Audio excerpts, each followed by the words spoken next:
ചിറകുള്ള ചിപ്പിക്കുരുവി. ഒരു കാട്ടിൽ ഒരു ചെറിയ ചിപ്പിക്കുരുവി ഉണ്ടായിരുന്നു. അതിന്റെ പേര് ചിട്ട്.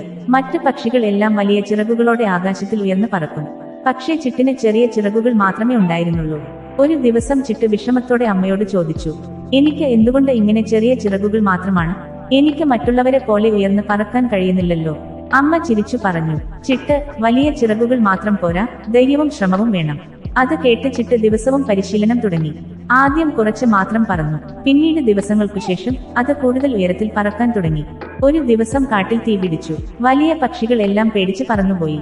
പക്ഷേ ചിട്ട് തന്റെ ചെറിയ ചിറകുകളോടെ തന്നെ സമീപത്തുള്ള വെള്ളത്തിൽ നിന്ന് തുള്ളികൾ കൊണ്ടുവന്ന് തീ അണക്കാൻ ശ്രമിച്ചു. മറ്റു പക്ഷികൾ ചോദിച്ചു, ഇത്ര ചെറിയ തുള്ളികൾ കൊണ്ട് തീ അണയ്ക്കാമോ? ചിട്ട് പറഞ്ഞു, എനിക്ക് കഴിയുന്നത്ര ഞാൻ ശ്രമിക്കുന്നു. ചിട്ടിന്റെ ധൈര്യം കണ്ടപ്പോൾ മറ്റു പക്ഷികളും ചേർന്ന് വെള്ളം കൊണ്ടുവന്നു. ഒടുവിൽ തീ അണഞ്ഞു. അപ്പോൾ എല്ലാവരും പറഞ്ഞു, ചിട്ടാണ് നമ്മുടെ ഹീറോ. പാഠം: ചെറുതായാലും ധൈര്യവും പരിശ്രമവും ഉണ്ടെങ്കിൽ വലിയ കാര്യങ്ങൾ ചെയ്യാം.